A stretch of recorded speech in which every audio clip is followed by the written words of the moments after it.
দিনরাত স্ক্রল না করে যে ২০টি কাজ আপনি করতে পারেন। একটি নতুন স্কিল শেখা শুরু করুন। কয়েক পৃষ্ঠা বই পড়ুন। একটি নতুন ভাষা শেখার অ্যাপে ১০ মিনিট সময় দিন। নিজের জীবনের লক্ষ্যগুলো লিখে ফেলুন। দিনে অন্তত একটি নতুন শব্দ শিখুন। ইউটিউবে কোনো শিক্ষণীয় ভিডিও দেখুন। ঘর গুছিয়ে ফেলুন। বন্ধু বা পরিবারের কাউকে ফোন দিন। হাঁটুন বা সাইকেল চালান। এক্সারসাইজ বা ব্যায়াম করুন। সকালে সূর্যোদয় বা বিকেলে সূর্যাস্ত দেখুন। হাঁটতে হাঁটতে কোনো লেকচার বা অডিও বুক শুনুন। নিজে যা পারেন অন্যদের তা শেখাতে চেষ্টা করুন। নিজের বা পরিবারের জন্য খাবার রান্না করুন। পুরনো কোনো বন্ধুর সঙ্গে যোগাযোগ করুন।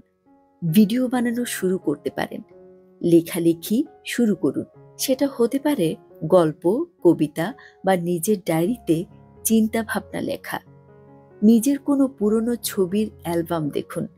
একেবারে কিছু না করে ১০ মিনিট নীরবে বসে থাকুন। পুরনো ব্যবহার না করা কাপড় বা জিনিস ডোনেট করার জন্য আলাদা করুন।